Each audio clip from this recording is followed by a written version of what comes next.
குஸ்காவுக்கு தேவையான 2.5 கப் அளவுக்கு பாஸ்மதி ரைஸ் புழுங்கரிசி எடுத்துருக்கேங்க.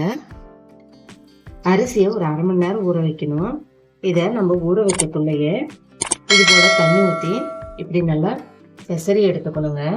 அப்போ தான் இந்த அரிசியில் இருக்க ஸ்டார்ச் எல்லாம் போய் நம்ம சமைக்கக்குள்ள ஒன்றோட ஒன்று சாதம் ஒட்டாமல் இருக்கும். எந்த அளவுக்கு நல்லா இது போல் பெசரி எடுக்கணுமோ அந்த அளவுக்கு கொஞ்சம் பெசரி ஒரு 3 முறை கழுவி எடுத்துக்கலாம். 3 முறை கழுவி எடுத்தாச்சுங்க. இப்போ இது ஒரு 1/2 மணி நேரம் ஊறட்டும்.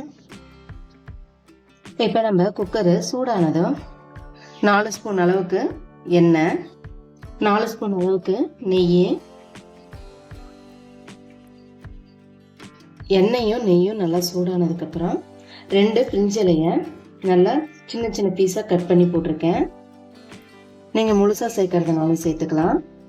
ஒரு 6 ஏலக்காய், 10 லவங்கம், 2 பட்டையை 2 ஒன்றா உடைச்சி சேர்த்துருக்கேன். நம்ம மசாலா சேர்த்ததெல்லாம் நல்லா பொரிஞ்சிடும். இப்போ நம்ம இதோட ஒரு 3 பெரிய சைஸ் வெங்காயம் நீல வாக்கில் கட் பண்ணி எடுத்துக்கணும்.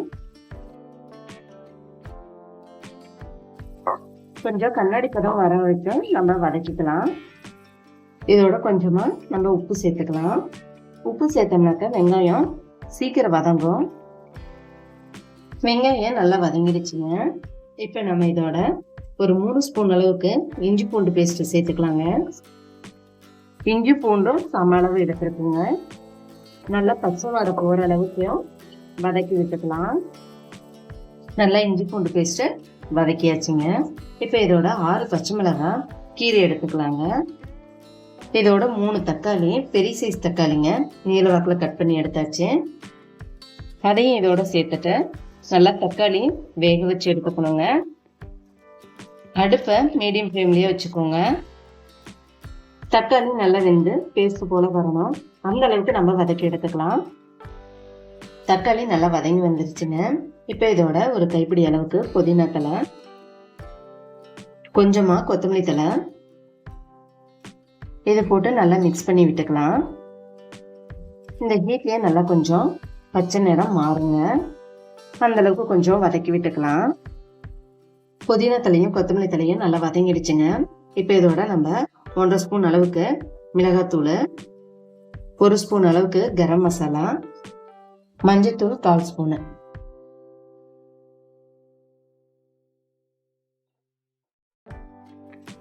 இதை இது போல நல்லா மிக்ஸ் பண்ணி விட்டுக்கலாம். நம்ம சேர்த்த மசாலாலாம் கொஞ்சம் பச்சை வாடை போகட்டும். அந்த அளவுக்கு கொஞ்சம் வதக்கி விட்டுக்கணும். இதோட நம்ம 4 ஸ்பூன் அளவுக்கு தயிர் சேர்த்துக்கலாம். தயிர் போட்டதும் நல்லா மசாலாவோட நல்லா மிக்ஸ் பண்ணிக்கோங்க. தயிரை நல்லா மசாலாவோட மிக்ஸ் ஆயிடுச்சுங்க. இப்போ நான் குஸ்காவுக்கு தேவையான தண்ணியை இதில் மிக்ஸ் பண்ணிக்கிறேங்க. 1 கப் பாஸ்மதி ரைஸ்க்கு 1.5 கப் அளவுக்கு தண்ணி எடுத்துக்கணுங்க. நான் 2.5 கப் அரிசி எடுத்துருக்கேன். 3.25 அளவுக்கு தண்ணி எடுத்து ஊற்றிருக்கேங்க. உப்பு போதுமான்னு பார்த்துக்கோங்க. எனக்கு உப்பு தேவைப்படுது, அதனால நான் இதில் உப்பு சேர்த்துக்கிறேன். ஒரு எலுமிச்சம்பழம் பெரிய சைஸ் அளவுங்க, அதோடைய ஜூஸை இதோட சேர்த்துக்கலாம். இது போல் கொதி வர சமயத்தில் கொஞ்சமாக புதினா தழையும் கொத்தமல்லி தழையும் சேர்த்துக்கலாம். இது மாதிரி கொதி வர சமயத்தில் நம்ம சேர்த்தோம்னா நல்லா வாசம் தூக்கலாக இருக்குங்க. இதோட 1 ஸ்பூனு நெய் சேர்த்துக்கலாம். தண்ணி நல்லா கொதி வந்துருச்சுங்க. இப்போ நம்ம ஊற வச்சிருக்க அரிசி இதோட சேர்த்துக்கலாம். தண்ணி கொஞ்சம் கூட இருக்கக்கூடாதுங்க. அரிசியை நல்லா மிக்ஸ் பண்ணிக்கோங்க. ரொம்ப கலந்து விடாதீங்க, அரிசியெல்லாம் நல்லா உடைய ஆரம்பிக்கும். நல்லா கொஞ்சம் கொதி வரட்டுங்க. அரிசி நல்லா வெந்து தண்ணியும் அரிசியும் ஒரே ஈவனாக வரக்குள்ள அடுப்பை சிம்மில் வச்சுட்டு இது போல் மூடி போட்டுட்டு நம்ம வெயிட் போட்டு வச்சிடலாம். கரெக்டாக ஒரு 10 நிமிஷம் இல்லை 15 நிமிஷம் கழித்து நம்ம ஓப்பன் பண்ணி பார்த்தோம்னா நல்லா வெந்திருக்கும். 15 நிமிஷம் ஆயிடுச்சுங்க. நம்ம வெயிட்டில் இருக்க காற்றெல்லாம் எடுத்து விட்டுட்டு நம்ம ஓப்பன் பண்ணி பார்க்கலாம்.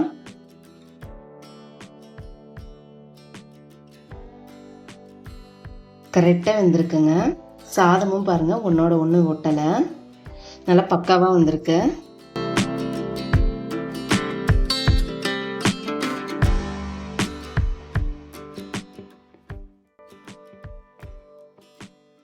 குஸ்கா நல்லா கடைகளில் வாங்குற மாதிரியே நல்லா ருசியாகவும் இருக்குங்க. நீங்களும் இது போல் ட்ரை பண்ணி பார்த்துட்டு எப்படி இருந்துச்சுன்னு கமெண்ட் பாக்ஸில் கமெண்ட் பண்ணுங்கள். கூடவே சப்ஸ்கிரைப் பண்ணிக்கோங்க, பெல் ஐக்கானையும் கிளிக் பண்ணிக்கோங்க. நான் உங்களை அடுத்த வீடியோவில் பார்க்குறேன்.